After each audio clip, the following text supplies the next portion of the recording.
first in-person hybrid event, so we're super excited to have our participants here with us today. So for our MC, we have Ela first, who's in her final semester at UH, and she's majoring in marketing and international business with a minor in communicology. And Ela is active at Shidler, and this is her second time being the Director of Student Development for the Inter-Business Council. So thank you again for joining us, and I'll turn it over to Ela. Thank you. Thank you. Hi, everyone. Thank you so much for coming. For the people that are in person, hello. And for the people who are virtual, hello. Thank you for tuning in. A quick side note, if you are part of one of the IBC business clubs on Zoom, if you could put your name of the business club next to your name so that we can keep track of attendance, that would be great. Thank you. So we're gonna just dive right into the workshop, and I'm gonna introduce our guest speaker. So I'd like to introduce Assaf. Today, he was born in Israel and studied computer science at the Ben-Gurion University of the Negev. He's worked in several startups in New York City. And he also has lived in Boston, working as an engineer at Nokia. Fun fact, he is a Shidler alumni, so he received his MBA at the Shidler College of Business, and it was there where he met his soon-to-be business partner, Tim Roy, to later create TurnoverBnB in June of 2017. And ever since the launch, the software company has expanded to 2 additional products in the cleaning technology industry, and this includes Taskbird and MoveOut. Now we're going to begin, and please welcome in Assaf. Thank you for coming. So, hello, now you know what we look like. Okay, so before we jump into talking about TurnoverBnB, I also wanted to just talk a little bit about yourself. So if you could tell a little bit about yourself in terms of where you were raised, and you've been in and worked in various places, and how you ended up in Hawaii as well. So I was born in Israel, spent my entire childhood and kind of early adulthood there. I went to like you said, Ben-Gurion University. I studied computer science. I also served in the military in Israel. And then as I graduated, I moved to the US and then worked for a few startups in New York City. Mm-hmm. And then moved to Boston and worked for Nokia. And then Boston really kind of did it to me in terms of temperature. It was too cold, too snowy, had to leave. What's the warmest place I could go to? That wasn't the only consideration, but it was a major driving force. Right. I came here and I did the MBA program, which was, for me, an amazing experience. I was a software engineer and kind of had the technology thing going, but didn't really know how to apply it. Didn't know how to think kind of at a higher level, and I, got a lot out of my MBA experience. Also took advantage of, the great programs that was run by the legendary Susan, which I can see on the screen here. And TurnoverBnB I give a lot of credit to PACE for it, because there was the business plan competition, and mm-hmm. we kind of, felt the need to really do a good job to present it, and it was a great catalyst in making us more serious about this venture. Definitely. That's great. And so you do have a long history with the software engineering industry and computer engineering and things like that, but did you always have an entrepreneur mindset, or was there kind of a certain point of time in your life where you started having those thoughts? I would call it more of like a hustler than an entrepreneur initially. I was kind of always didn't like the idea of working for other people. Even when I did, I always thought I could do it better. Even as a kid, I would like sell things and my first venture was I bought like a CD burning device, and I would make music. I would get music, burn it to CDs, and sell it to people. I thought it was very advanced business. And then there were all kinds of other kind of side hustles, and always wanted to be independent. I didn't know what the word entrepreneur meant. I just liked doing things for myself. Mm-hmm. Yeah, that's great. So Was it a difficult decision for you then to leave that career that you had built with the software engineering and everything for you to basically switch into this entrepreneur position? No, it wasn't, because even as I was working as a software engineer, I was working for startups, and I always was interested in the equity part of it. And always wanted to make my equity worth something. And working along founders, kind of I realized I want to be like them. I don't want to keep being an employee. But I felt I didn't have the tools to do it, and this is why I decided that I was going to pursue the MBA, so that I can kind of augment my technical skills with a solid business foundation. That's great. So what attracted you to the startups then? I'm not a big fan of kind of hierarchy and structure. So, a small company gives you the opportunity to basically do everything.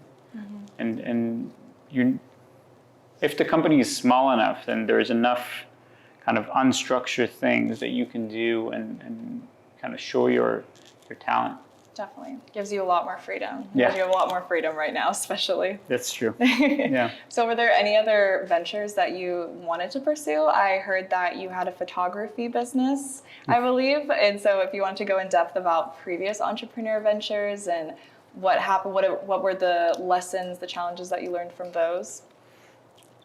So the photography thing you're mentioning, so when I did the Peace program with Susan, I had an idea that came to me from when a friend came to visit in Hawaii. I hung out with him, and he was like a professional photographer, and he took pictures with his like fancy camera, and then he showed me the pictures. I was like, wow, like this is so much better than the pictures I'm taking with my phone. The composition, the light, everything just looks so good. I wish there was a way for everyone to have that, and I just thought it would be great if you could have photographers everywhere that would take your picture. And long story short, I don't think it's a bad idea. It wasn't me who was going to make it happen. I tried to do it. It just didn't really click for me. I still think it's a great idea. It's just not for me to do it, and I think it's true for a lot of ideas. Sometimes it's not if the idea itself is like good or bad. Are you in the right place in the right time, and are you the right person to make it happen?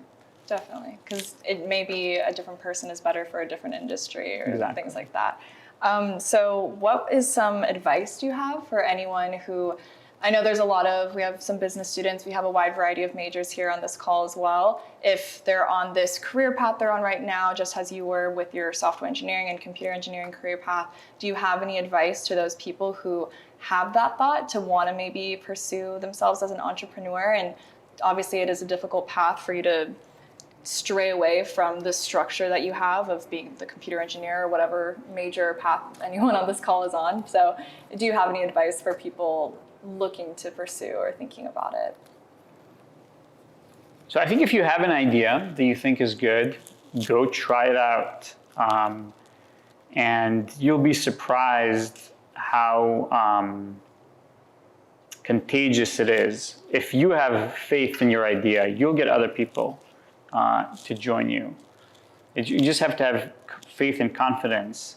And I would say do it early, right? If you're a student, you're an undergrad student, now is a great time to do things before you have kids and a mortgage to pay and a lot of real things that are stopping you from doing things. Right now, what's stopping you from doing it is the confidence that you might not have or the skills that you might not have. So I say dive into it. If you have an idea, dive into it. If you don't have an idea, but you feel like you want to be an entrepreneur, go work at a startup. Go surround yourself with people who are doing those things, even if it might not pay very well initially, even if the kind of perceived safety of the role isn't good, you have nothing to lose at this point. So either go do it or go be with people who are doing it. That's good advice. Definitely some trade-offs too when you're seeking to be an entrepreneur. But when you were at these startups, were there any lessons that you took from that experience when you started TurnoverBnB? Absolutely. So, there's companies that I worked at that I learned like how not to do things, which is great. I've learned how you can really overinvest in technology. I've learned how you underinvest. I've learned how to get employees and people excited, or how to alienate people. So that you just by observing how CEOs and managers do things, you kind of see like what's the right way to or the wrong way to do things. I think I'm relatively older for a startup founder, at least in popular culture. Even though in the real world, it's fairly common. So, I recently went to a conference hosted by our Series A investors, and there were 30 portfolio companies. Other companies that also received investment, and CEOs range from 25 to 55. So there's a big range, and I think the more experience you bring, so it's a combination of experience and energy that makes it work. Yeah, definitely. So has your background in computer science benefited you when starting TurnoverBnB?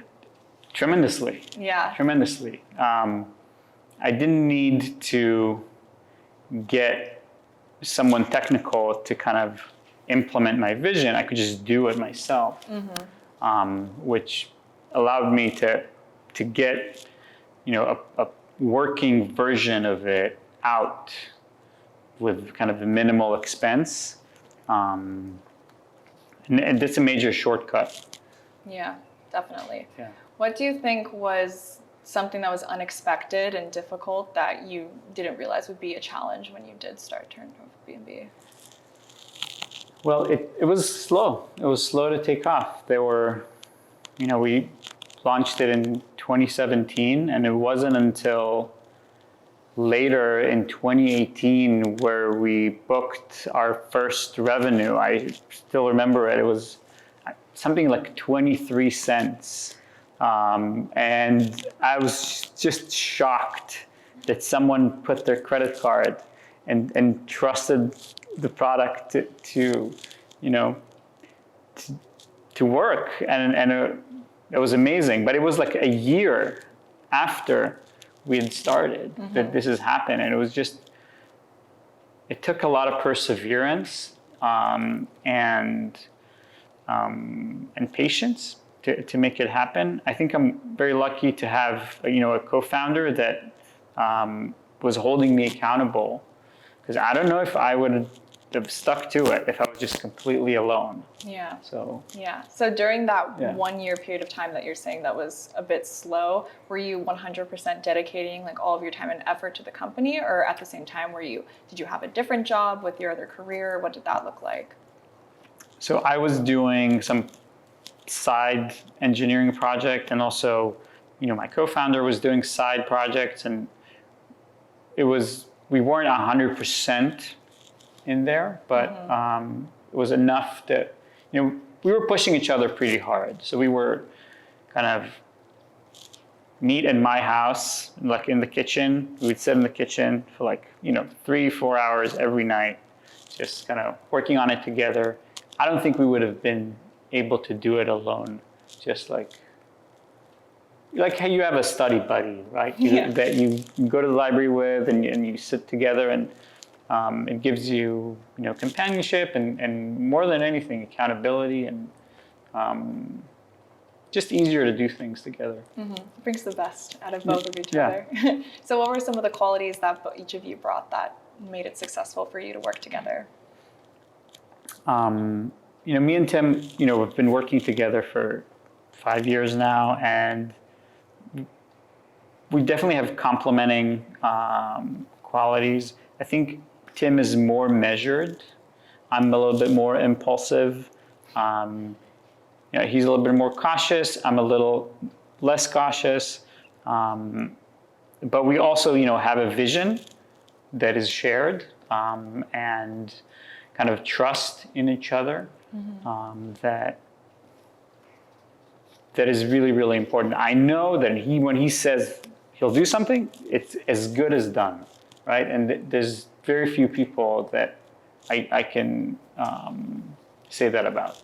Yeah, that's great. Yeah. So now we can dive in a little bit about TurnoverBnB. So do you want to talk about how you and Tim came up with this concept, or if it was just you who came up with the concept? But how did the concept of TurnoverBnB come to mind? Were there any consumer problems that you saw that you wanted to solve?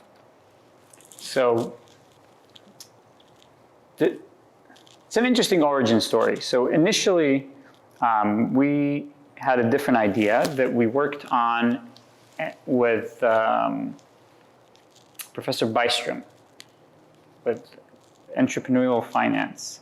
He was like, why don't someone come up with an idea, and then we'll talk about valuations, talk about all kind of things.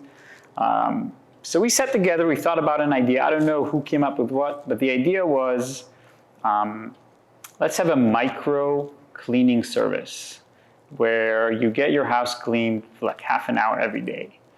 I still think it's a great idea, but we're not the right people to do it. Just because it just requires a lot of, I think, customer education, just letting people know about something they're not looking for. It just wasn't, just too much friction. We actually got one house cleaned, but it was just not really working. So we kind of reassessed and found this angle. And we found it because I was also hosting on Airbnb and found it incredibly difficult and challenging. So it's kind of a story of a pivot, but also of kind of scratching your own itch, if you will. So it's kind of from personal experience then. Yeah. Nice. So what made you and Tim all of a sudden be like, we should turn this into a business then? I think part of it was that I knew that I wanted to start my own business. I don't know what it's going to be, but it's going to be mine. That was my intent getting into the MBA program and going through it.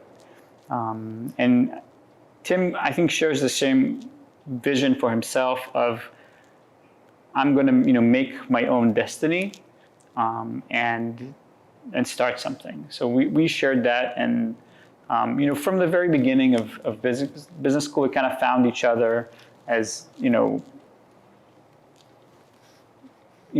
sharing the same goals and the same vision for life. So it was natural for us to try and do that together. That's great. So could you describe the company culture of TurnoverBnB and what you hope, just the overall, what does the workplace look like in the company culture? So Cobalt here can... Yeah, we have an intern here. I know we have, I think, another employee on the Zoom as well. Yeah. Maybe Mia can share her screen. She's in the office right now.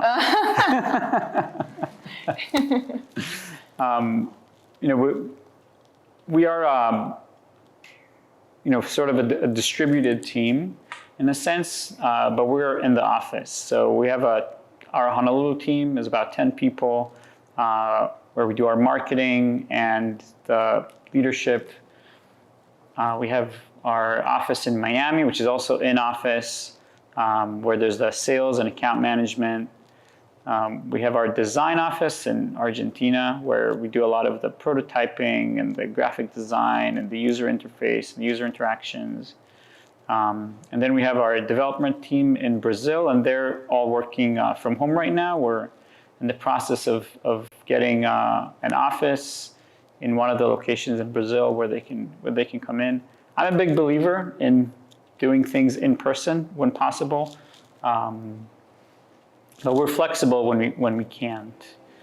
In terms of the culture, it's informal, and it's all about results and about getting things done, but also without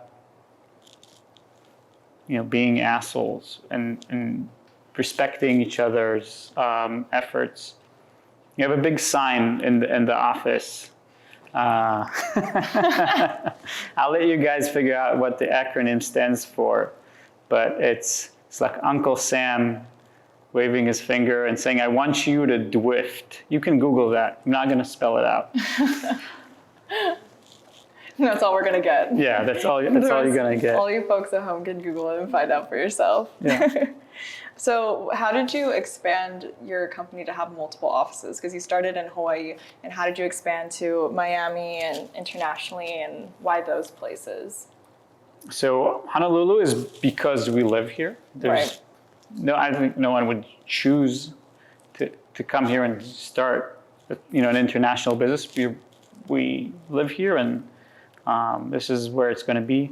But the Brazil part of the operation is, I used to, I did consulting work, and I worked with engineers from Brazil. I found them to be extremely easy to work with and optimal from a time difference perspective and the cost perspective. So I started with one guy that I really loved and trusted, and then he brought a friend, which then brought a friend, which then brought a friend, and then that was it. Developers are just going to be in Brazil, and that's it. In terms of the Miami office, sales needs to happen on the customer's schedule, not my schedule. So with the time zone, we needed someone in the East Coast.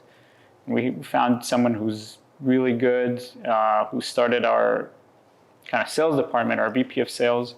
So he lives in Miami, so this is where the Miami office started. So he recruited, more people and more people as the sales department grew. Same thing with Argentina. We needed a designer. He needed to be in the East Coast just to work with the Brazil team. We found someone who's amazing and great. He lives in Argentina, and when he needed to expand, he hired people in Argentina. So yeah. Definitely makes it a lot easier too, with things going more virtual, and a lot of people are used to working remotely and everything. Were there any challenges that you have though? It seems like there's a lot of benefits from having specific people that that'll do really great in the job, even though they do live really far away. But are there any challenges you would say, besides the time difference, obviously, that you face? I would say it's practically impossible to get all that talent here. It's just, we have 45 software engineers on the team. I don't know that there is a company in Hawaii that even has 45 engineers. Maybe in UH, but that's about it. It's just access to talent is really important. The time zone is really important. I think if I was going to design everything from the beginning and I was willing to move to the mainland, maybe that would be a better arrangement, but I'm staying here, so... you like it here? That sort of kind of defines everything else, and that makes it essential that you find someone that you trust, that would kind of lead every department, people that you know that they're going to do great work unsupervised and kind of take the initiative without being monitored and kind of micromanaged. Mm-hmm. So do you like the smaller working environment as well? Yeah. I don't feel like I have 100 employees because I only see 10 every day. Yeah. But we're going down to Brazil in April to meet with everyone in person, or almost everyone. And I think it would be it would be interesting to see how I feel when I see everyone and talk to everyone in person. Is that going to be the first time you would be meeting a lot of them? So we went there in 2019, and there was just not even 20 people at the time. Wow. So that's great. That's this exciting. time You finally get to go over there. Yeah. So you have established relationships with companies as large as Airbnb and VRBO. So could you talk about how you were able to have those relationships? I would say those are kind of fairly one-sided relationships.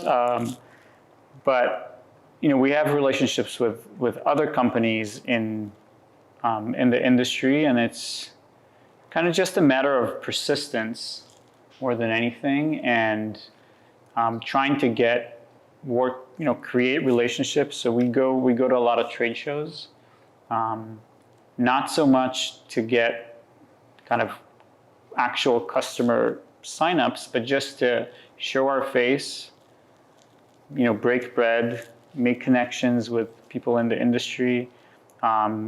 It's just incredibly easier to work together once you have had a drink, right? Like, you've had a drink with someone, they will answer your email, they will answer the phone, like, they will work with you. So it's just,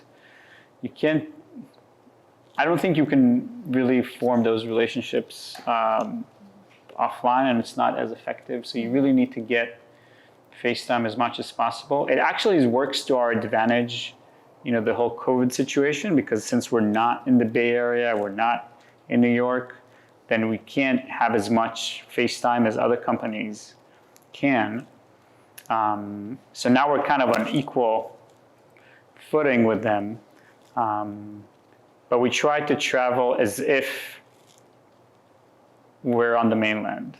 So if there's a show, we'll just suck it up, get on the airplane, and we go. And it's a long trip, but it is what it is. Yeah. Networking tips right there. Yeah. So what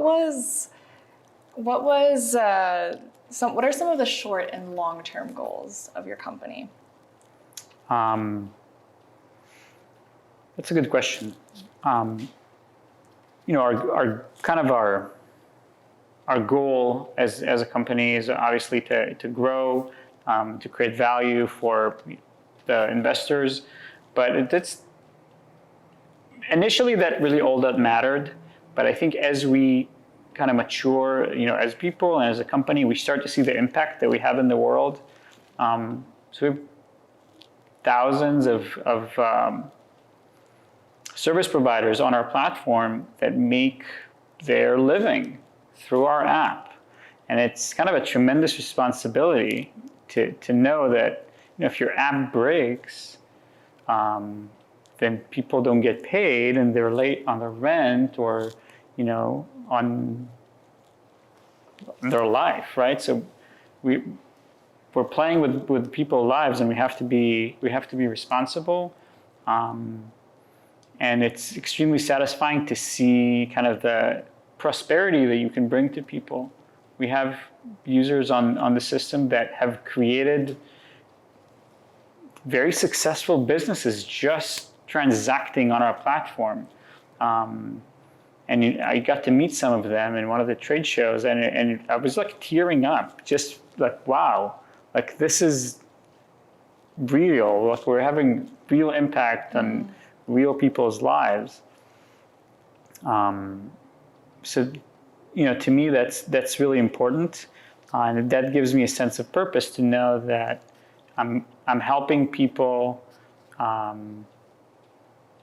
create jobs. I'm helping people make a living, and that's extremely important to me. And also on the customer side, there's a lot of people on Airbnb who are running it kind of as a side business, as a way to make enough money to pay their mortgage, as a way to make enough money to send their kids to college. Building wealth is not a greedy thing. Ultimately, that's what everyone's life is almost about, right? So, when we're helping those people achieve their goals, it's also extremely satisfying. That's great. So during the pandemic, obviously there's a lot less people traveling and less people using Airbnb. So during, especially the height of the pandemic, let's say in like 2020, 2021, what were some of the biggest challenges for your company and how did you tackle those challenges? Those were really scary times. That I like to joke that our kind of growth chart looks like a bronchosaurus with a broken back, because there's like this like dip that we almost went to zero around March 2020, and it was really scary. It was really scary. We didn't know if we were going to survive, but luckily, things turned around, and by June or July, we were kind of back to February numbers, and we were very fortunate that we had investors that kind of helped inject money into the business when things were rough. We were lucky that there was that PPP program that helped keep us afloat for that great uncertainty. And then kind of demand picked up again, and people might not have been traveling a lot, but they've been staying in Airbnbs. So instead of going abroad, they're traveling domestically, and instead of staying in hotels where there's a lot of interaction between guests, houses are more isolated. But I would say now, at least in the mainland, things are kind of back to normal, and that's great. We're very happy about that. Yeah, and especially, your service comes super helpful because especially when people are more paranoid about the cleanliness of the house and everything, your service is guaranteed that it's going to be safe, it's going to be clean when people come in and stay at the rental homes and everything. Yeah, there's that. Yeah. So would you say at this point right now, then, you said it is a little bit back to normal than what it used to be? So, our numbers as a company have been growing kind of way past the 2019, 2020 numbers. So, from our perspective, it's booming, and if this is what a pandemic looks like, looking forward to see what You're okay with it. Yeah, normal times look like. Yeah. That's good. I know how are you handling the challenges that are coming with destinations such as Maui, who are reducing the amount of Airbnbs and rental homes that are available? Is that something that it's happening in other destinations, but is that a concern for you? Is that something that's been talking within your company?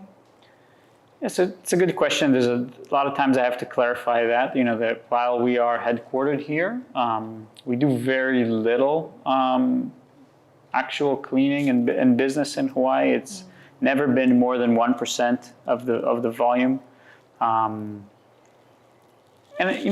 as someone who lives here, I understand why you would want to have some restrictions on vacation rentals. You definitely don't want to have hordes of tourists in your quiet neighborhood. I personally think the restrictions, at least in Oahu, are going way too far. But that's probably room for a different discussion. I think in the long term, millennials and Gen Zs and even older people, the way they travel has changed. There's a lot of benefits to staying in a vacation rental versus a hotel. Usually you can get a bigger space, you can cook for yourself. If you want to travel as a group, it's just so much easier. And as a destination, if you don't have that option, you're just not going to get these kind of tourists. But if that's what we want to achieve, then I think we achieved that. Yeah. Great. So could you describe some of your biggest competitors that you had at the launch of TurnoverBnB, and are those competitors still there for you right now? Has it shifted? So I think when we launched TurnoverBnB, we didn't really have a good perception of who our competitors are. There are multiple things that we do, and we have some competitors in every facet, but we don't have kind of a head-on competitor that does everything that we do, but just red. It's a complicated kind of matrix of who does what where. But we are acutely aware of all of the players in the industry. We used to be more concerned about competition, but now we realize that it's really about getting to people before they have any product, not getting to people who have a competitor product and switching them over. Got it. Yeah. Very cool. So how did you come up with the name of TurnoverBnB? So the name is kind of very descriptive of what we do. We turn over B&Bs, and it has served us really well because I think no one is confused about what we do. When we say TurnoverBnB to someone in the industry, immediately they know what we do, which is great. Don't have to explain. I don't remember how we came up with the name, to be honest. There were all kinds of variations. Like it's not named after my children or something. It's just there's no deep meaning to it. Yeah. Got it. So on a larger perspective, where do you see TurnoverBnB being in 20 years, or where do you hope for it to be in 20 years, long term? 20 years is a little too much for me to contemplate. But I can tell you where I want it to be in 5 years. Yeah. We'll get that. So, I think in 5 years, we will be basically used by every single person who's doing vacation rentals, because there's really no reason why they wouldn't. We would be offering more services other than cleaning, and we would be servicing customers in other industry, not just vacation rentals, but be it residential, commercial, and different kinds of segments. I want to see our kind of Honolulu footprint grow, get a lot of energy from having people around. It's also very, very satisfying to kind of see day to day kind of the impact that we have on the local community. Mm-hmm. I hope to make Shanoa very happy and return a lot of value for her investment. I see her over here. That's great. And I think we have time for maybe one final question on my end. I wanted to ask you, how do you handle your work-life balance as an entrepreneur and a CEO? I know there's a lot of college students that are on this call right now. Many of us maybe are lacking in sleep or trying to figure out how to do this school-life balance. So I want to know a little bit about how you balance between your life and work. I don't balance. I have young children, 2 girls. They don't care that I have a business. It's my time now. So, I have to to make time for them. I structure my day so that I start kind of really early in the morning so I can communicate with the team on the other side of the world. Mm-hmm. And I kind of end my day early to accommodate the fact that I started really early. But I do work at night and I do work on weekends, and I'm not trying not to. It's something that I'm enjoying. I think at least for me, you got to lean into what you're doing. There's no get away from that. I think it's a noble goal to try to have balance. I'm not trying. I'm enjoying what I'm doing. I make time for my family, but it's important to me. So I put all the time that I can into it. Yeah, well, that's when you know you're doing something that you love. It doesn't feel like work, and you're willing to put in the hours during the weekends or at nighttime and things like that. That's great. Do you have any hobbies that you like to do on the side? They might outside of explain why I work? do it, but not really. I have my young girls that we go to the beach on the weekend. We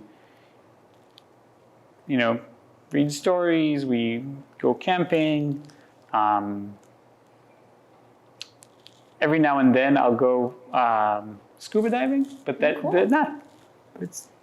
wouldn't call it a hobby. Yeah. Every now and then. Yeah, every now It's and then. mostly Yeah. quality family time. Yeah. That's great. All right, well, so now we're going to open up the Q&A session. So we have around 15 minutes or so. So if anyone has any questions, you can go and type them in the chat. I can see a screen right in front of me where we can see all the different questions. So, and this is also open for the people that are in person as well. So if you have any in-person questions, just raise your hand and we'll try to get those answered for you. But first, let's see, from Melissa, she asks, have you analyzed the network effects involved in TurnoverBnB? How does that affect your business strategy? That's my entire business strategy, the network effects. Just Yeah. plain and simple. Just Yeah, like I mean, it's a marketplace business, and as such, like it's completely dependent on network effects.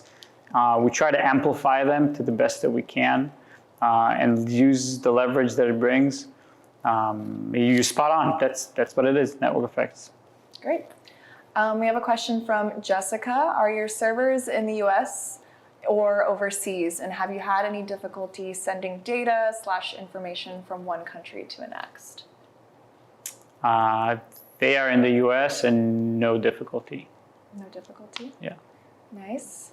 Also, I want to, if there's also any in-person questions, just raise your hand and let me know. Oh, we have one question right there. I'm not sure if I heard the basic pitch, of what, yes, the name explains what it is, but when I read it up on it, I was like, oh, it's sort of like Uber for cleaners, right? You're not owning any cars, you're not employing any people, but you're creating the marketplace for them to do their jobs and make it easier for them. But I wanted to hear how you would summarize it in that 11-second elevator ride. I don't know, 11 seconds, okay. Don't mean to interrupt yeah. you, but I'm going to repeat the question real quick if they didn't hear that over Zoom. But we basically, no worries. Our question was if you could give a quick elevator business pitch, what would it be to explain the services? Slower elevator. Okay, a slow elevator ride. Slower Okay. elevator ride. So we make passive income passive by eliminating the complexity of scheduling, payments, and sourcing of cleaners. If you're a cleaner, we're a great place to make money. Now that's the pitch. But how the product works is that we sync with all your booking sources and generate dynamic cleaning schedules that are then pushed to the cleaner app where they know where to go, what to do. And then when they do it, they have great workflows that help them deliver better service. And then we help both parties finish financial transactions together, kind of eliminating work on the customer side, generating more revenue on the cleaner side, making everyone happy in the process. That was great. Any other in-person questions? It looks like we do have a... Yes. Susan. Yeah. Hey, Assaf, can you hear me? Hey, Susan.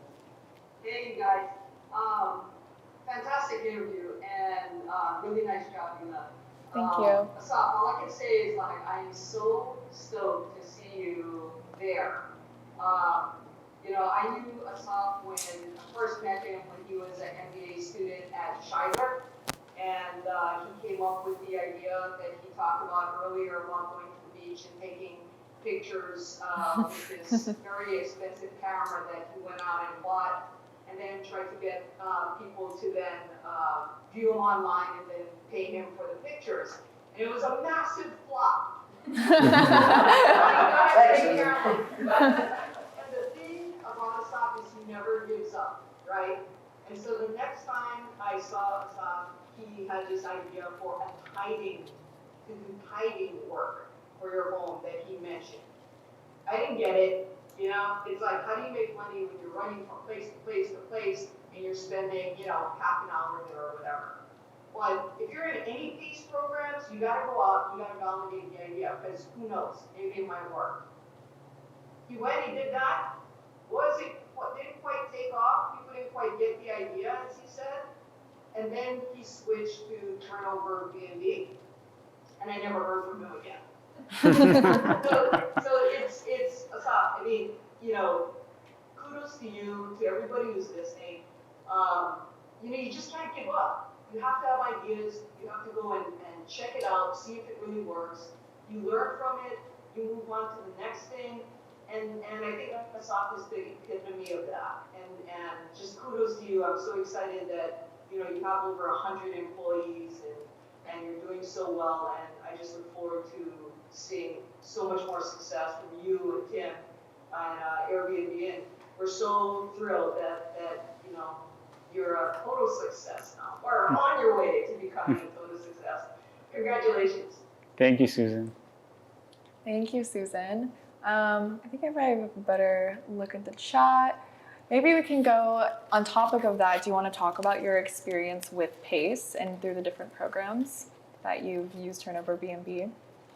Yeah, no, I would say it's really was a catalyst for us to launch TurnoverBnB. Having motivation is one thing, but then having kind of external pressure, it really helps you bring it out. Mm-hmm. And the format of building a pitch and practicing it and building your slides and building your business model, it's important.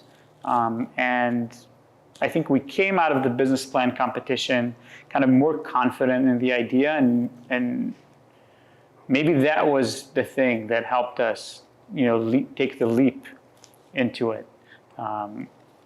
So, yes, while it's, you don't really win a lot of money or whatever, it's definitely helpful to kind of launch your idea. Mm-hmm. And I would say, it's not just about PACE, it's about, kind of university life, at least for me, the MBA program. You really make of it, what you want. There's definitely people who kind of came there to check a box, but there's people who came there to learn and to absorb and to use that knowledge for something. Mm-hmm. So I say take advantage of it.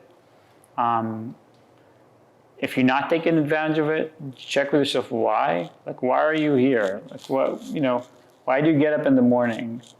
Right. There's so many resources that are available here, especially in PACE, with the mentorship or the funding and all the advice. I'm sure it really, really helped. Obviously, it did significantly help for you. Definitely did. Mm-hmm. So what would you say is the proudest, what are you most proud of as being the founder and CEO?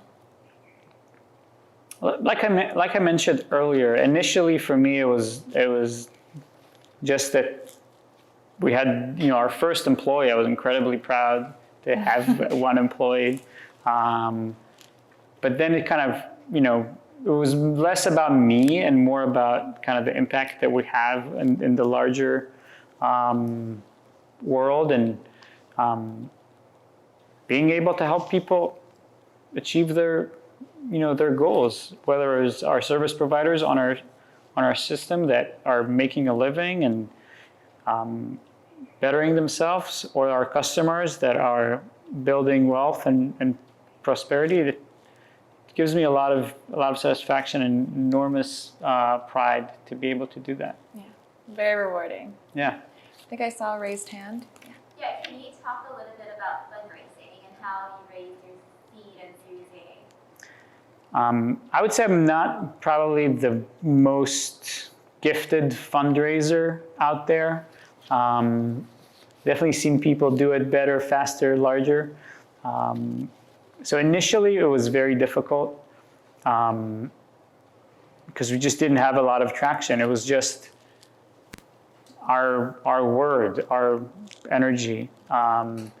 And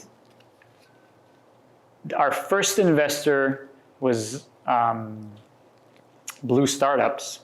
So thanks to them, we when we joined the Blue Startups program, they were our first investor.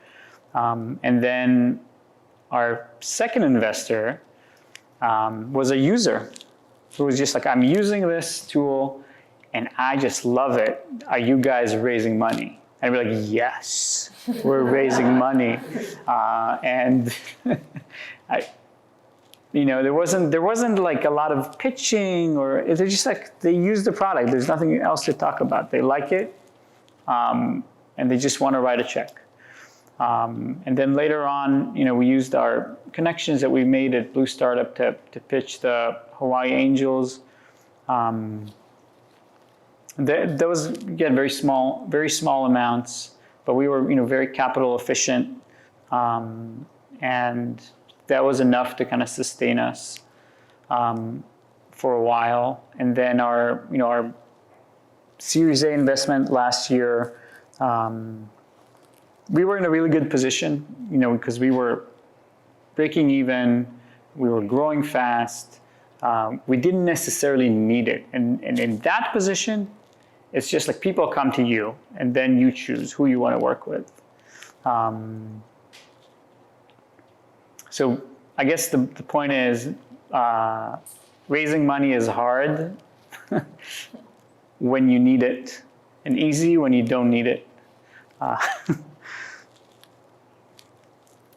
We have a question right here. Thank you for sharing this off. It was really interesting. I guess my question was, coming from that kind of computer science background, coming into the business industry kind of thing, I'd assume that there's a lot of education that has to happen on how to run a business effectively. And so you mentioned you're in the MBA program and using the resources here at PACE. But I was just wondering, what was the most helpful for you and learning all the different things to successfully run a business? And if there's something outside of the schooling that was kind of your, most helpful resource.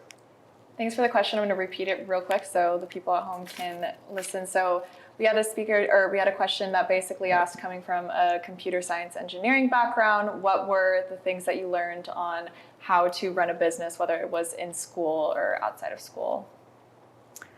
So I think for me, the most important thing is just understanding the language of business, and just having that vocabulary that I didn't have as kind of a more technical person.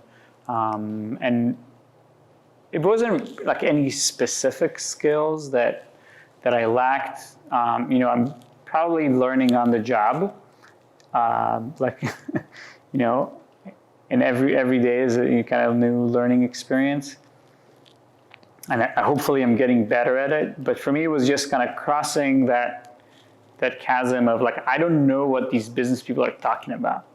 That I needed to learn the vocabulary. I needed to get a few concepts in my head. But that, I think for me, that was the missing piece. Great. And then we have another question in the chat. It says, how do you raise awareness when you enter a new market? Is there any specific advertisement campaigns you engage in? It's another good question. Our kind of go-to-market strategy isn't kind of market by market, so we don't necessarily do that. But the marketing piece is really important. The way we do things right now is it's called inbound marketing. So we try to generate awareness so that people come to check us out rather than go knocking on virtual doors all day. So we generate a lot of content that we think our users would find useful. So Cobalt here is helping us with that content creation. So we have a whole team that's every day just thinking about what would our user be interested in, and then researching it and putting it out there for people to read. If you think about yourself, how many things a day do you read? How many articles a day do you read? A lot, hundreds. dozens, right? Someone out there is writing them. Why? So that, you'd come check them out. So, we believe in content, we believe in inbound marketing, and there's a lot of ways to do that. One way is with blogs, one way is with social media posts, with videos. We started doing a lot of like TikToks. Now, this is how people consume information. It's not just dance moves and like people getting caught cheating. It's also like, how do you invest in real estate? How do you operate an Airbnb? There's a lot of TikToks about it. It's fascinating. Same with Instagram, and influencers are really interesting channel of getting your word out. So yeah, that's what we do. Great. I think we have reached the end of our Q&A session. So thank you again, Assaf, for coming. We really appreciate it. If we can get a little round of applause or virtual applause. So thank you to everyone who are out there virtually. We appreciate you for coming. We hope you have a great weekend.